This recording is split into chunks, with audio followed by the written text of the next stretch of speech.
அந்த தென்றல் பெண்ணும் சொன்னாளம்மா உந்தன் சேதியே. அவள் சொன்ன பின்பு மின்னல் போல வந்தேன் தேடியே.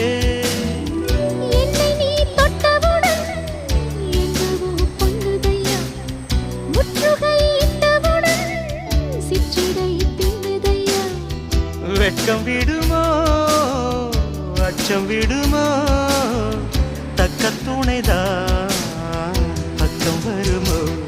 ஒரு சோல குயில் சோடி தன்ன கூடுது கூடுது வந்து, அது நெஞ்சோ தொட்டு நினப்பும் தொட்டு பாடுது பாடுது சிந்து. கிட்ட வருமோ ஒட்ட வருமோ, கொள்ளையழ